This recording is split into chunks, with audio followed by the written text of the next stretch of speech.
ಫಲಿತಾಂಶ ಪ್ರಕಟ ಆಗಿದೆ. ಪರಿಷತ್ ಚುನಾವಣೆಯಲ್ಲಿ ಅಡ್ಡ ಮತದಾನದ ಅಬ್ಬರ ಜೋರಾಗಿದೆ. ಗಮನಿಸ್ತಾ ಹೋಗಬಹುದು, ಕ್ಲಿಯರ್ ಕಟ್ ಆಗಿ ಇಲ್ಲಿ ಅಡ್ಡ ಮತದಾನ ಆಗಿದೆ ಅನ್ನುವಂಥದ್ದು ಗೊತ್ತಾಗ್ತಾ ಇದೆ. ಅದರ ಜೊತೆಗೆ ಕುದುರೆ ವ್ಯಾಪಾರ ಆಗಿದೆ ಅನ್ನುವಂಥ ಮಾತುಗಳು ಕೂಡ ಕೇಳಿ ಬರ್ತಿದೆ. ಬಿಜೆಪಿಯ 6, ಜೆಡಿಎಸ್ನ 4 ಶಾಸಕರು ಅಡ್ಡ ಮತದಾನ ಮಾಡಿದ್ದಾರೆ. ಇತ್ತ ಬಿಜೆಪಿಯಲ್ಲಿ ಇಮಿಡಿಯೇಟ್ಲಿ ಮೀಟಿಂಗ್ ನಡೆಸಲಾಗ್ತಾ ಇದೆ. ಕಾಂಗ್ರೆಸ್ ಅಭ್ಯರ್ಥಿ ವಿನಯ್ ಕಾರ್ತಿಕ್ಗೆ ನಿರೀಕ್ಷೆಗೂ ಮೀರಿದ ಮತ ಬಿದ್ದಿದೆ. ಬರೋಬ್ಬರಿ 32 ಮತಗಳು. ಅಂದ್ರೆ ಅಲ್ಲಿರುವಂತಹ ಉಳಿದ 4 ಅಭ್ಯರ್ಥಿಗಳಿಗಿಂತ ಅತಿ ಹೆಚ್ಚು ಮತ ಬಿದ್ದಿರೋದೇ ವಿನಯ್ ಕಾರ್ತಿಕ್ಗೆ. ಅಂದ್ರೆ ಇಲ್ಲಿ 4 ಜನರಿಗಿಂತ ವೆರಿ ಇಂಪಾರ್ಟೆಂಟ್ ಅಭ್ಯರ್ಥಿ ವಿನಯ್ ಕಾರ್ತಿಕ್. ಅಂದ್ರೆ ಪಕ್ಷದ ಪವರ್ ಯಾವ ರೀತಿ ಇದೆ ಅನ್ನುವಂಥದ್ದನ್ನ ತೋರಿಸ್ಕೊಡುತ್ತೆ. ಅದ್ರ ಜೊತೆಗೆ ಸಿಎಂ ಡಿಕೆ ಶಿವಕುಮಾರ್ ಅವರು ಸಿಎಂ ಆದ ನಂತರ ಎದುರಿಸ್ತಿರುವಂತಹ ಮೊದಲ ಚುನಾವಣೆ ವಿಧಾನ ಪರಿಷತ್ ಚುನಾವಣೆ. ಸೊ ಹಾಗಾಗಿ ಇದರಲ್ಲಿ ಯಾವುದೇ ಕಾರಣಕ್ಕೂ ಯಾವೊಬ್ಬ ಅಭ್ಯರ್ಥಿಗೂ ಕೂಡ ಸೋಲಾಗಬಾರ್ದು ಅಂತ ಸಾಕಷ್ಟು ಪ್ರೀ ಪ್ಲಾನ್ಗಳು ರಣತಂತ್ರಗಳನ್ನ ಮಾಡಿದ್ರು. ಅದು ಇಲ್ಲಿ ಕ್ಲಿಯರ್ ಕಟ್ ಆಗಿ ಸಕ್ಸಸ್ ಆಗಿದೆ. ನಿಮಗೆ ಎಷ್ಟು ನಿರೀಕ್ಷೆ ಇತ್ತು? ಎಲ್ಲರೂ ಮೋಸ್ಟ್ಲಿ ಗೌರ್ಮೆಂಟ್ಗೆ ಸಪೋರ್ಟ್ ಮಾಡಬೇಕು ಅಂತ ಎಲ್ಲರೂ ಸೇರ್ ಹಾಕಿದ್ದಾರೆ. ಎಷ್ಟು ಓಟ್ ಬಂತು ನಿಮಗೆ? ಎಷ್ಟು ನಿರೀಕ್ಷೆ ಇತ್ತು? ನಿರೀಕ್ಷೆಗಿಂತ ಹೆಚ್ಚು ಬಂದಿದೆ. ನಿರೀಕ್ಷೆ ಎಷ್ಟಿತ್ತು ಸರ್? ನಿರೀಕ್ಷೆ 28 ಬರುತ್ತೆ ಅಂತ ಅಂದ್ಕೊಂಡಿದ್ದು. ನಮ್ಮ ಇದು ಸೇರಿ ಯಾವುದು ನಮ್ಮ ಎರಡನೇ ಪ್ರಶಸ್ತಿ ಸೇರಿ, ಬಟ್ ಇವಾಗ 32 ಬಂದಿದೆ. ಅಂದರೆ ಎರಡೂ ಪಕ್ಷದಿಂದ ನಿಮಗೆ ಬೆಂಬಲ ಕೊಟ್ಟಿದ್ದಾರೆ. ಏನಂತೀರ? ಅವ್ರಿಗೆ ಭರವಸೆ ಏನಾದ್ರು ಕೊಟ್ಟು ಕರ್ಕೊಂಡ್ರಾ? ಏನು ಭರವಸೆ ಕೊಟ್ಟಿಲ್ಲ. ಮೋಸ್ಟ್ಲಿ ಗೌರ್ಮೆಂಟ್ ಪರ ಇದ್ದಾರೆ ಎಲ್ಲರೂ. ಗೌರ್ಮೆಂಟ್ ಒಳ್ಳೆ ಕೆಲಸ ಮಾಡ್ತಾರೆ ಅಂದ್ಬಿಟ್ಟು ಅಂದ್ಕೊಂಡು ಎಲ್ಲರೂ ಹಾಕಿರ್ಬೇಕು. ಎಲ್ಲರೂ ಮೋಸ್ಟ್ಲಿ ಗೌರ್ಮೆಂಟ್ಗೆ ಸಪೋರ್ಟ್ ಮಾಡಬೇಕು ಅಂತ ಎಲ್ಲರೂ ಸೇರ್ ಹಾಕಿದ್ದಾರೆ. ಎಷ್ಟು ಓಟ್ ಬಂತು ನಿಮಗೆ? ಎಷ್ಟು ನಿರೀಕ್ಷೆ ಇತ್ತು? ನಿರೀಕ್ಷೆಗಿಂತ ಹೆಚ್ಚು ಬಂದಿದೆ.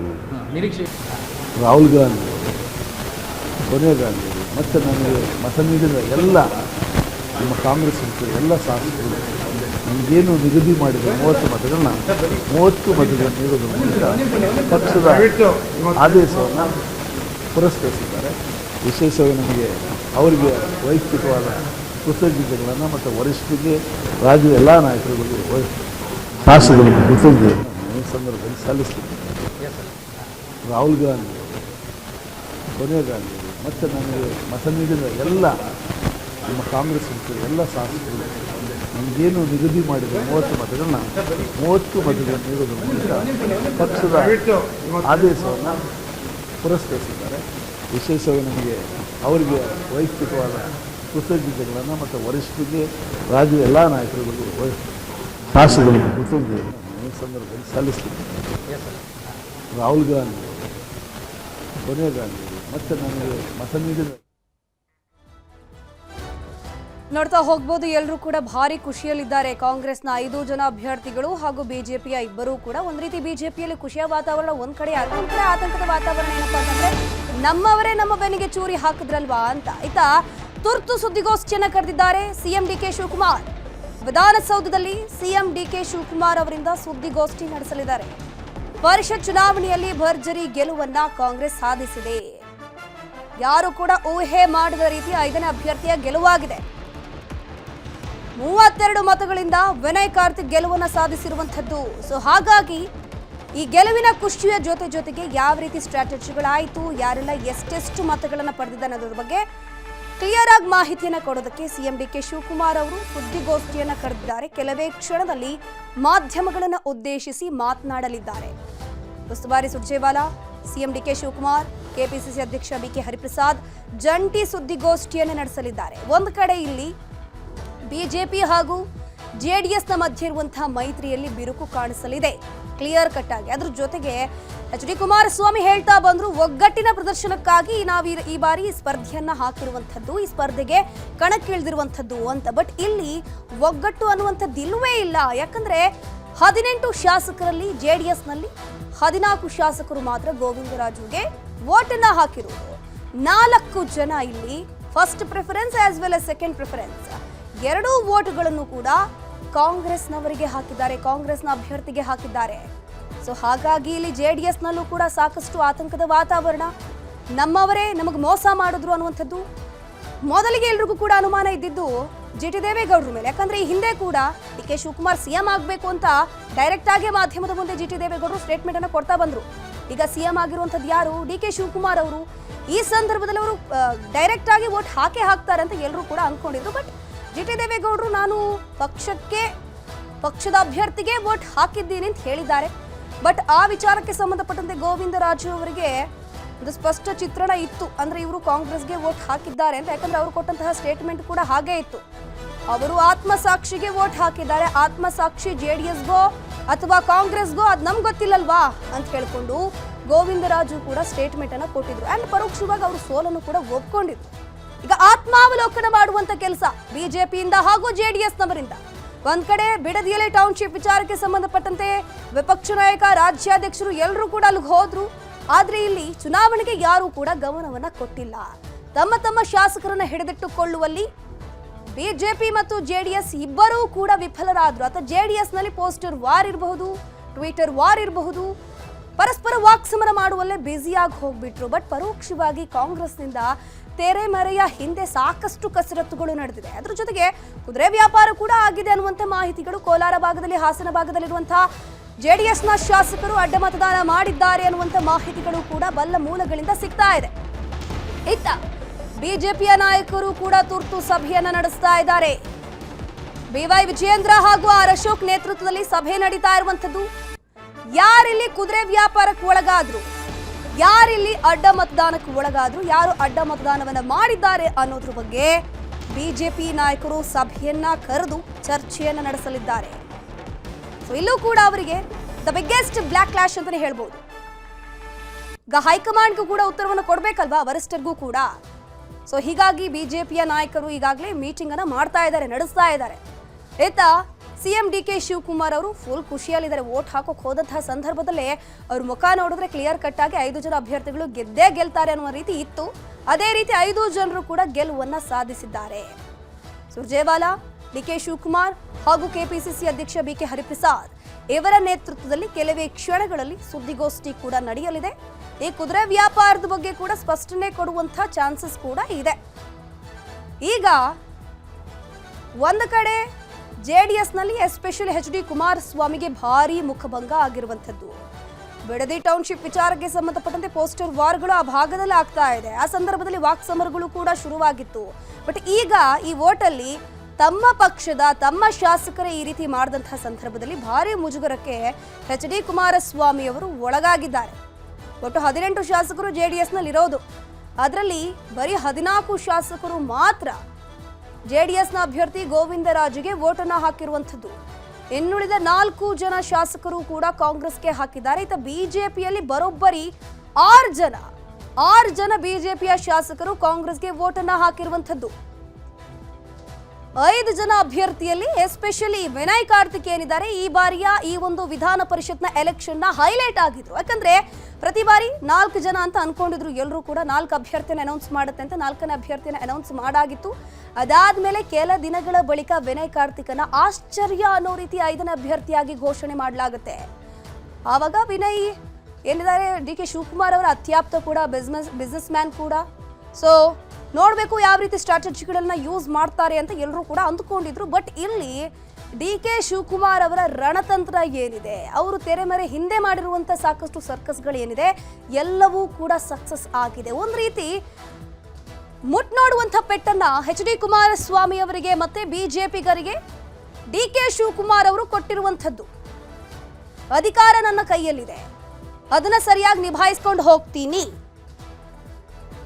ಅನ್ನೋದನ್ನ ಇಲ್ಲಿ ತೋರಿಸ್ಕೊಟ್ಟಿದ್ದಾರೆ. ಇದ್ರ ಬಗ್ಗೆ ಹೆಚ್ಚಿನ ಮಾಹಿತಿ ನೀಡ್ತಾ ಹೋಗ್ತಾರೆ.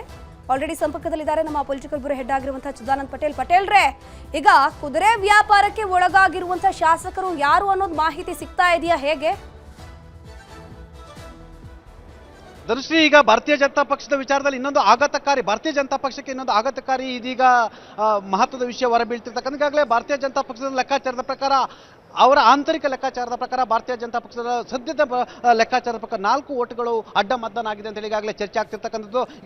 ಈಗಾಗಲೇ ಏನು ಕ್ಲೋಸ್ ಡೋರ್ ಮೀಟಿಂಗ್ನಲ್ಲಿ ಕೂಡ ಇದೇ ಚರ್ಚೆ ಆಗ್ತಿರ್ತಕ್ಕಂಥ. ಒಟ್ಟಾರೆ ಅವರ ಲೆಕ್ಕಾಚಾರದ ಪ್ರಕಾರ 4 ಓಟ್ ಆಗಿದೆ ಅಂತ. ಯಾಕಂತ ಹೇಳಿದ್ರೆ JDSನ ಅಭ್ಯರ್ಥಿ ಗೋವಿಂದರಾಜ್ ಅವರು 14 ಮತಗಳನ್ನು ತೆಗೆದುಕೊಂಡಿರ್ತಕ್ಕಂಥದ್ದು, JDSನ 18 ಮತಗಳಿರ್ತಕ್ಕಂಥದ್ದು. ಒಟ್ಟಾರೆ ಈಗಾಗಲೇ 11 ಮತಗಳು ಈಗಾಗಲೇ ಕ್ರಾಸ್ ವೋಟಿಂಗ್ ಆಗಿದೆ ಅಂತೇಳಿ ಈಗಾಗಲೇ ಸದ್ಯದ ಮಾಹಿತಿ ಹೊರಬರ್ತಿರ್ತಕ್ಕಂಥ. ಅದರಲ್ಲಿ ಒಂದು ಹಸಿಂದು ಅಂತ ಹೇಳಿದ್ರೆ 10 ಮತಗಳು ಕ್ರಾಸ್ ವೋಟಿಂಗ್ ಆಗಿರ್ತಕ್ಕಂಥ. ಆದರೆ JDS ಇಂದ 6 ಮತಗಳಾಗಿದೆ ಇದ್ರೆ ಬಿಜೆಪಿದು ಎಲ್ಲೊಂದು ಕಡೆ 4 ಮತಗಳಾಗಿರೋ ಸಾಧ್ಯತೆ ಇದೆ ಅಂತ ಹೇಳಲಾಗ್ತದೆ. ಆದರೆ ಸಿಂಧು ಆಗಿರೋ ಮತ ಕೂಡ ಅದು ಕೂಡ ಭಾರತೀಯ ಜನತಾ ಪಕ್ಷಕ್ಕೆ ಸೇರಿದಂಥದ್ದು ಮತ್ತು ಭಾರತೀಯ ಜನತಾ ಪಕ್ಷದ ಅಭ್ಯರ್ಥಿ ಆಗಿದ್ದಂಥ ರಘು ಕೌಟಿಲ್ಯರವರಿಗೆ ಮೀಸಲಿರಿಸಿದಂಥ ಏನು ಮತದಾನದಲ್ಲಿ ಅದು ಈಗಾಗಲೇ ಕ್ರಾಸ್ ವೋಟಿಂಗ್ ಆಗಿರ್ತಕ್ಕಂಥದ್ದು. ಹಾಗಾಗಿ ಎಲ್ಲೊಂದು ಕಡೆ ಈಗಾಗಲೇ ಭಾರತೀಯ ಜನತಾ ಪಕ್ಷದ ಸುಮಾರು 4 ಮತಗಳು ಸದ್ಯದ ಮಾಹಿತಿಯ ಪ್ರಕಾರ, ಭಾರತೀಯ ಜನತಾ ಪಕ್ಷದ ಆಂತರಿಕ ಮಾಹಿತಿಯ ಪ್ರಕಾರ 4 ಮತಗಳಿಗಾಗಲೇ ಎಲ್ಲೊಂದು ಕಡೆ ಅಡ್ಡ ಮತದಾನ ಆಗಿರೋ ಎಂಬ ಲೆಕ್ಕಾಚಾರ ಬರ್ತಿರ್ತಕ್ಕಂಥ ಮತ್ತು ಎಲ್ಲೊಂದು ಕಡೆ ಈಗಾಗಲೇ ಜೆಡಿಎಸ್ಗೆ ಮೀಸಲಿಟ್ಟಂತ ಮತಗಳಲ್ಲೂ ಕೂಡ ಎಲ್ಲೊಂದು ಕಡೆ ಕ್ರಾಸ್ ವೋಟಿಂಗ್ ಆಗಿದೆ ಅಂತ ಲೆಕ್ಕಾಚಾರಗಳು ಬರ್ತಿರ್ತಕ್ಕಂಥ. ಯಾಕಂದ್ರೆ ಒಂದು ವೇಳೆ ಜೆಡಿಎಸ್ಗೆ ಮೀಸಲಿಟ್ಟಂತ ಲೆಕ್ಕಾಚಾರದಲ್ಲಿ ಕೂಡ ಏನು ಕ್ರಾಸ್ ವೋಟಿಂಗ್ ಆಗಿದೆ ಹೇಳಿದ್ರೆ ಅಲ್ಲಿಗೆ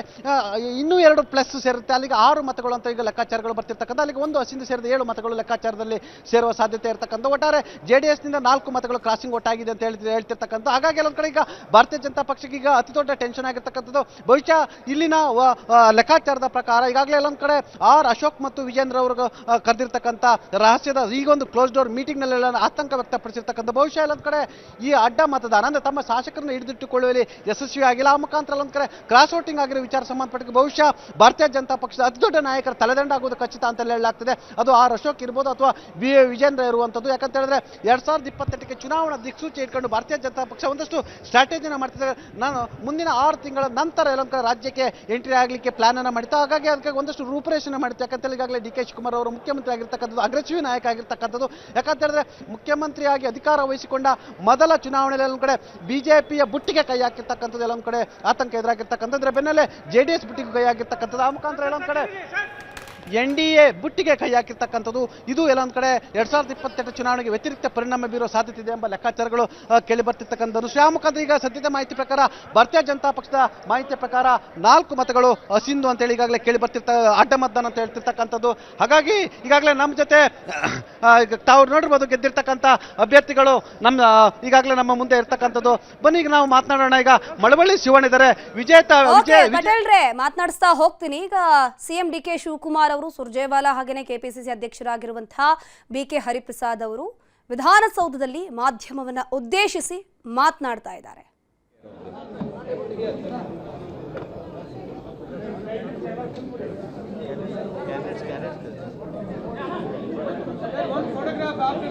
No rush, you please take your time.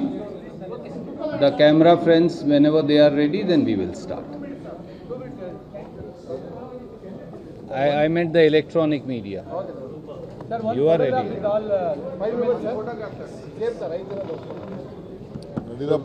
Just 2 minutes. Let's finish. Then we'll have a picture. ಅವ್ರು ಸಪ್ರೇಟಾಗಿ ತಗೊಳ್ಳಿ, ನಮ್ದು ಇರಲಿ. ನಾನೆಲ್ಲ What time do you have to leave? I have to do just because the landing problem is there. Yeah.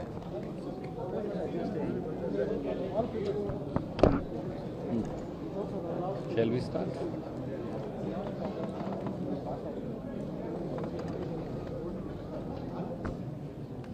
Namaskara friends. Our Chief Minister Shri D.K. Shiv Kumar ji, PCC President Shri B.K. Hariprasad ji, all our senior ministerial colleagues and legislators and MLCs and leaders of the Congress Party and friends of the media. Today is a great day in the history of Karnataka. Today is a day of victory not only for all the 5 legislative council candidates of the Congress Party, all 5 of whom, including our PCC President, won in the first round, but a new history has been written in favor of people of Karnataka. Before I dwell into this, I would like to point out to you that Shri B.K. Hariprasad, our Honorable PCC President, Shri Shivanna B.S., our senior leader of the Congress Party, Shri Tipanna, our senior leader of the Congress Party, who also happens to be outgoing legislative council member, Shri P.V. Mohan, one of the most ardent, hard-working worker of the Congress Party, who is also AICC Secretary, and Shri Vinay Karthik, Treasurer of the Congress Party and a worker of the Congress Party. All 5 of them have emerged victorious in the first round of counting of the Legislative Council itself. If we look at the total, then Congress Party has polled, and its candidates have polled 11 votes more than the calculation of 140. We have 135 Congress members. We are supported by SKP. We also have the support of 2 independents. So 135 plus 1 plus 2, 138. But Congress Party has got the support of 151 legislators. That is 13 more. On the contrary, Bharatiya Janata Party, which has support of 62 plus 2, 64 legislators, ended up polling 56 first preference votes, and 1 vote of BJP, according to election agents, has got rejected. Janata Dal, which has 18 members, have got 14 votes. So I want to point out to you and say thank you to all fellow Kannadigas. Thank you to people of Karnataka. Thank you to all the Congress workers. Thank you to Congress and other legislators who decided to support the Congress candidates. In reality, while this is a victory for Shri D.K. Shivkumar and Shri B.K. Hariprasad and every single legislator, Congress legislator and worker, this is a victory for people of Karnataka. This is a victory for people of Karnataka for the simple reason that the legislators of Karnataka have placed their seal of approval on the stellar and outstanding work done by Congress Party in last 3 years. The legislators of Karnataka have put their seal of approval on the Congress guarantees, travelling even beyond their party loyalty. The legislators of Karnataka have spoken in large majority to say that the politics of BJP and politics of Janata Dal, which is anti-Congress guarantees, which is anti-people of Karnataka, hereby stands rejected by their own party members. The legislators of Karnataka have got together and spoken by a huge majority to say that they are putting their stamp of approval on the welfare principles, on the principles pro-constitution, on the fight that Congress government fights for the people of Karnataka against the tyrannical rule of Modi government and its policies that continue to take away share of Karnataka and tries to suffocate our finances as also our states' rights. The legislators of Karnataka have travelled beyond their party loyalty to reject the politics of BJP, its central government as also its state unit, to say that we will not permit Modi government to stifle the rights of Karnataka. We will not permit Modi government to bulldoze over the rights of Karnataka. We will not permit Modi government as also BJP unit of Karnataka to take away, snatch or oppose the guarantees of the Congress party. Guarantees like Greh Lakshmi, which give 2,000 rupees every month in the bank account of 1 crore 22 lakh women. Guarantees of Greh Jyoti, where 1 crore 66 lakh households get 200 units electricity free. Guarantees of Shakti, where over 400 crore women have travelled free. in the buses of Karnataka State Transport Corporations, all the 5 corporations, guarantees of Annabhagya, where 4 crore 49 lakh fellow Kannadigas get free ration and grains up to 10 kg from government of Karnataka. Guarantee of Yuva Nidhi, where lakhs of youth get 3,000 rupees and 1,500 rupees for carrying on their studies as also employment. So this is a stamp of approval on the policies of Karnataka, on the guarantees of Karnataka, and legislators have spoken. Anybody who opposes Karnataka, legislators will rise above party loyalty and they will oppose them. That's what has happened to Janata Dal and BJP for their politics of negativity, for their politics of anti-Karnataka, for their politics that goes against the grain of people of Karnataka. And we thank from the core of our heart, on behalf of our Honorable Chief Minister, our PCC President, our legislators, our MLCs, our candidates and our Congress workers, each and every legislator, as also each and every fellow Kannadigas. I will now request Honorable Chief Minister and then Honorable PCC President to say a few words. That's enough.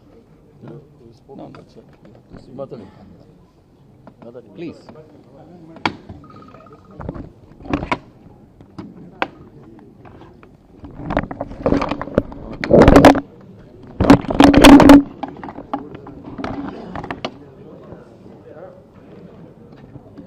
ನಮಸ್ಕಾರ.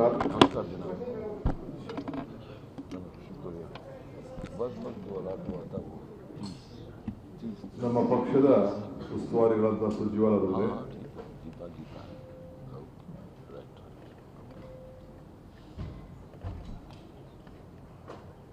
ನೂತನವಾಗಿ ಆಯ್ಕೆಯಾಗಿದ್ದಂಥ ಪಕ್ಷದ ಅಧ್ಯಕ್ಷರಾದಂಥ ಹರಿಪ್ರಸಾದ್ ಅವರೇ, ನನ್ನೆಲ್ಲ ಮಂತ್ರಿ ಸಹೋದರಿಗಳೇ, ಶಾಸಕ ಮಿತ್ರರೇ, ಹೊಸದಾಗಿ ಚುನಾಯಿತರಾದಂಥ ವಿಧಾನ ಪರಿಷತ್ತಿನ ಸದಸ್ಯಗಳೇ, ಮಾಧ್ಯಮ ಸ್ನೇಹಿತರು, ಹೊಸ ಸರ್ಕಾರ ಕಾಂಗ್ರೆಸ್ ಸರ್ಕಾರ ಬಂದ ಮೇಲೆ ಇದೊಂದು ವಿಧಾನ ಪರಿಷತ್ತು ಎಲೆಕ್ಷನ್ನು ನಡೀಬೇಕಾದಂಥ ಅನಿವಾರ್ಯತೆ. ಶಾಸಕರ ಬೆಂಬಲ ನೋಡಿ ನನಗೆ ಆಶ್ಚರ್ಯ ಆಗ್ತಾ ಇದೆ. ನಮ್ಮ ಸರ್ಕಾರಕ್ಕೆ ಯಾವ ರೀತಿ ಬೆಂಬಲವನ್ನು ವ್ಯಕ್ತಪಡಿಸಿದ್ದಾರೆ ಅಂತ. ಇದು ನನ್ನ ಸರ್ಕಾರದ ಬೆಂಬಲ ಅಲ್ಲ, ಇದು ರಾಜ್ಯದ ಜನತೆಯ ಹಿತಕ್ಕೋಸ್ಕರ ಯಾವ ಹೆಜ್ಜೆಯಲ್ಲಿ ನಾವು ಮುಂದಕ್ಕೆ ಹೋಗ್ತಾ ಇದ್ದೀವಿ, ನೀವು ಮುಂದುವರಿರಿ, ನಾವು ನಿಮ್ಮ ಜೊತೆ ಇದ್ದೇವೆ ಅಂತ ಹೇಳಿ ಎಲ್ಲ ಶಾಸಕರು ಕೂಡ ಇವತ್ತು ಅವರ ವಿಶ್ವಾಸವನ್ನು ವ್ಯಕ್ತಪಡಿಸಿದ್ದಾರೆ. ಯಾರು ಪಕ್ಷ ಭೇದ ಮರೆತು ನಮಗೆ ಬೆಂಬಲವಾಗಿ ನಿಂತಿದ್ದಾರೆ, ಜೊತೆಗೆ ನಮ್ಮೆಲ್ಲ ಶಾಸಕರು ಕೂಡ ಒಗ್ಗಟ್ಟಿನಿಂದ ಈಗಾಗಲೇ ನಮ್ಮ ಸದಸ್ಯರು ಸಂಖ್ಯೆಯನ್ನು ಈಗಾಗಲೇ ನಮ್ಮ 2 ಇಂಡಿಪೆಂಡೆಂಟ್ಸು ನಮ್ಮ ಜೊತೆ ಗುರುತಿಸ್ಕೊಂಡಿದ್ರು, ಒಬ್ಬರು ನಮ್ಮ ಸಹಮತದಿಂದ ಉಳ್ಕೊಂಡಿದ್ರು, ನಮ್ಮ ಅಲಯನ್ಸ್ ಪಾರ್ಟ್ನರು, ನಮ್ಮ ರೈತ ಸಂಘದವರು. ಅದಲ್ಲದೆ ನಮ್ಮ ನಂಬರು ಏನಿತ್ತು, ಇಬ್ಬರು ಇವತ್ತಿಲ್ಲ ನಮ್ಮ ಜೊತೆ, ಆ ನಂಬರನ್ನು ಈಗಾಗಲೇ ವ್ಯಕ್ತಪಡಿಸಿದ್ದಾರೆ. ಮಿಕ್ಕಿದ್ದೇನು ನಮಗೆ ಬೇರೆ ಬೇರೆ ಪಕ್ಷದವರು ಯಾರು ಕೊಟ್ಟಿದ್ದಾರೆ ಅಂತ ನಂಬರ್ ಕಾಣ್ತಾ ಇದೆ, ಅವರ ವಿಶ್ವಾಸಕ್ಕೆ ನಾನು ಮತ್ತು ರಾಜ್ಯದ ಜನತೆ ಪರವಾಗಿ ನೀವೇನು ವಿಶ್ವಾಸವನ್ನು ನಮ್ಮ ಮೇಲೆ ಇಟ್ಟಿದ್ದೀರಿ ಅದನ್ನು ಮುಂದುವರಿಸ್ಕೊಂಡು ಇದು ಜನರ ಹಿತಕ್ಕೋಸ್ಕರ ಇರುವಂಥ ಸರ್ಕಾರ, ನಿಮ್ಮ ಭಾವನೆಯನ್ನು ನಾವು ಅರ್ಥಕೊಂಡು ನಿಮ್ಮ ಸೇವೆಯನ್ನು ಮಾಡಿಕೊಳ್ಳಲಿಕ್ಕೆ ಮುಂದುವರಿಸಿದೆ. ಈ ವಿಶ್ವಾಸ ಇದು ಜನರಿಗೆ ತಾವು ಕೊಟ್ಟಂಥ ಶಕ್ತಿ, ಇದನ್ನು ಮುಂದುವರಿಸ್ತೀನಿ. ಇದಕ್ಕೆ ದುಡಿದಂಥ ಎಲ್ಲ ನಮ್ಮ ಕಾಂಗ್ರೆಸ್ ಪಕ್ಷದ ಶಾಸಕರಿಗೆ, ನಾಯಕರುಗಳಿಗೆ ಮತ್ತು ನಮ್ಮ ACC ಪ್ರಧಾನ ಕಾರ್ಯದರ್ಶಿ ಸುರ್ಜೇವಾಲಾ ಅವರು ಮತ್ತು ಅವರ ಜೊತೆಯಲ್ಲಿ ಬಂದಂಥ ನಮ್ಮ ಸೆಕ್ರೆಟರಿಗಳು ಅವರೆಲ್ಲರೂ ಕೂಡ ಈ ಸಂದರ್ಭದಲ್ಲಿ ಅಭಿನಂದಿಸಿ, ಮತ್ತು ನಮ್ಮ ಪಕ್ಷದ ಕಾರ್ಯಕರ್ತರು ಕೂಡ, ನಮ್ಮ ಶಾಸಕರು ಯಾರು ಕೂಡ ಯಾವ ರೀತಿ ಟ್ರೈನಿಂಗನ್ನು ಕೂಡ ಕೊಟ್ಟವರು, ಪ್ರತಿಯೊಂದು ಕೂಡ ಒಂದು ಓಟು ಕೂಡ ಡಿಫೆಕ್ಟ್ ಆಗಬಾರ್ದು ಅನ್ನೋ ದೃಷ್ಟಿಯಿಂದ ಬೇಕಾದಷ್ಟು ಎಲ್ಲ ನಮ್ಮ ಪದಾಧಿಕಾರಿಗಳೆಲ್ಲ ಕೂಡ ತಿಳಿಸಿದ್ದಾರೆ. ಅವರು ಕೂಡ ಈ ಸಂದರ್ಭದಲ್ಲಿ ಅಭಿನಂದಿಸ್ತೀನಿ. ವಿಶೇಷವಾಗಿ ನಮ್ಮ ಪಕ್ಷದ ಅಧ್ಯಕ್ಷರಾದಂಥ ಹರಿಪ್ರಸಾದ್ ಅವರು ಮತ್ತೆ ವಿಧಾನ ಪರಿಷತ್ಗೆ ಮರು ಆಯ್ಕೆಯಾಗಿದ್ದಾರೆ. ಅವರ ಜೊತೆಯಲ್ಲಿ 4 ಜನ ಪಕ್ಷದ ಕಾರ್ಯಕರ್ತರು, ಸಕ್ರಿಯ ಕಾರ್ಯಕರ್ತರು, ಅವರು ಕೂಡ ಇವತ್ತು ಅವಕಾಶ ಸಿಕ್ಕಿದೆ. ಸೊ ಇವತ್ತಿಂದ ನಮ್ಮ ನಂಬರು ವಿಧಾನ ಪರಿಷತ್ನಲ್ಲಿ ಎಷ್ಟಿದೆ ಅಂತ ಹೇಳಿ ತಮಗೆಲ್ಲ ಗೊತ್ತಿದೆ. ಸೊ ಎಲ್ಲರೂ ಕೂಡ ವಿಶೇಷವಾಗಿ ತಾವು ಮಾಧ್ಯಮದವರು ನಮ್ಮ ಮೇಲೆ ಅಪಾರವಾದಂಥ ವಿಶ್ವಾಸ ಇಟ್ಟು ಸಲಹೆಗಳನ್ನು ಕೊಟ್ಟು ನಮಗೂ ಕೂಡ ಸರ್ಕಾರಕ್ಕೆ ಬೆನ್ನನ್ನು ತಟ್ಟಿದ್ದೀರಿ. ಎಲ್ಲ ನನ್ನ ಮಾಧ್ಯಮ ಸ್ನೇಹಿತರು ಕೂಡ ಈ ಸಂದರ್ಭದಲ್ಲಿ ನಾನು ಅಭಿನಂದಿಸ್ತೇನೆ, ಶಿಫಾರಸ್ತೇನೆ. ತಮ್ಮ ಮಾರ್ಗದರ್ಶನದಂತೆ ಈ ಸರ್ಕಾರವನ್ನು ಮುಂದುವರಿಸಲಿಕ್ಕೆ ನಾವು ಪ್ರಯತ್ನ ಮಾಡ್ತೇವೆ. ಇಡೀ ನಮ್ಮ ಒಗ್ಗಟ್ಟು ರಾಜ್ಯಕ್ಕೆ, ಇದು ಪಕ್ಷಗಳಲ್ಲ, ಇಡೀ ನಮ್ಮ ರಾಜ್ಯಕ್ಕೆ ತೋರಿಸೋಂಥ ಒಂದು ಐಕ್ಯತೆ ಅನ್ನೋದನ್ನು ನಾನು ಹೇಳಲಿಕ್ಕೆ ನಾನು ಬಯಸ್ತೇನೆ. ಎಲ್ಲರಿಗೂ ನಮಸ್ಕಾರ.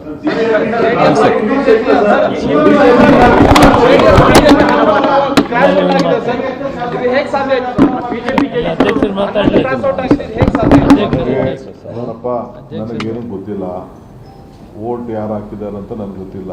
ಗುಪ್ತ ಮತದಾನ, ನನಗೆ ಯಾರು ಗೊತ್ತು? ಅವ್ರ ಆತ್ಮವಿಶ್ವಾಸದಿಂದ ಮತ ಹಾಕಿರ್ಬೋದು.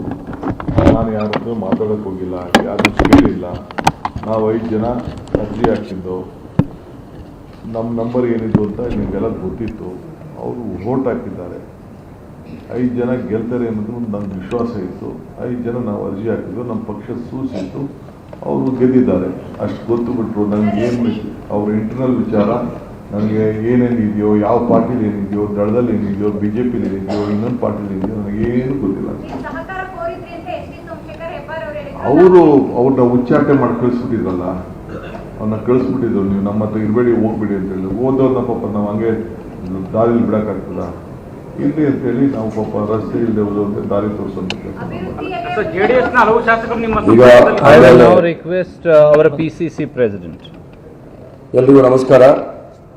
ಅಖಿಲ ಭಾರತ ಕಾಂಗ್ರೆಸ್ ಸಮಿತಿಯ ಪ್ರಧಾನ ಕಾರ್ಯದರ್ಶಿಗಳು, ಕರ್ನಾಟಕದ ಉಸ್ತುವಾರಿಗಳಾದ ಸುರ್ಜೇವಾಲಾರವರೇ, ಕರ್ನಾಟಕ ರಾಜ್ಯದ ಮುಖ್ಯಮಂತ್ರಿಗಳಾಗಿರ್ತಕ್ಕಂಥ ಶ್ರೀಮಾನ್ DK ಶಿವಕುಮಾರ್ ಅವರೇ, ಆಲ್ ಇಂಡಿಯಾ ಕಾಂಗ್ರೆಸ್ ಕಮಿಟಿಯ ಸಚಿವರಾಗಿರ್ತಕ್ಕಂಥ ಗೋಪಿನಾಥ್ರವರೇ, ಅಭಿಷೇಕ್ರವರೇ, ಹಾಗೂ ಎಲ್ಲ ಶಾಸಕ ಮಿತ್ರರೇ, ಮಂತ್ರಿ ಮಂಡಲದ ಸದಸ್ಯರೇ, ವಿಧಾನ ಪರಿಷತ್ತಿನ ಸದಸ್ಯರೇ, ಮೊದಲನೇದಾಗಿ ನಾನು ಅಖಿಲ ಭಾರತ ಕಾಂಗ್ರೆಸ್ ಸಮಿತಿಯ ನಮ್ಮೆಲ್ಲರ ಅಚ್ಚುಮೆಚ್ಚಿನ ನಾಯಕಿ ಸೋನಿಯಾ ಗಾಂಧಿಯವರು ಮತ್ತು ಕಾಂಗ್ರೆಸ್ ಪಕ್ಷದ ಅಧ್ಯಕ್ಷರಾದ ಶ್ರೀಮಾನ್ ಮಲ್ಲಿಕಾರ್ಜುನ್ ಖರ್ಗೆ ಅವರು ಮತ್ತು ನಮ್ಮೆಲ್ಲರ ಅಚ್ಚುಮೆಚ್ಚಿನ ನಾಯಕರಾಗಿರ್ತಕ್ಕಂಥ ಲೋಕಸಭೆಯ ವಿರೋಧ ಪಕ್ಷದ ನಾಯಕರಾಗಿರ್ತಕ್ಕಂಥ ರಾಹುಲ್ ಗಾಂಧಿ ಅವರಿಗೆ ಧನ್ಯವಾದಗಳನ್ನು ಅರ್ಪಿಸೋಕ್ಕೆ ಇಚ್ಛೆ ಬೀಳ್ತೇನೆ. ಏನು ಅವರು ಒಂದು ನಂಬಿಕೆ ಇಟ್ಟು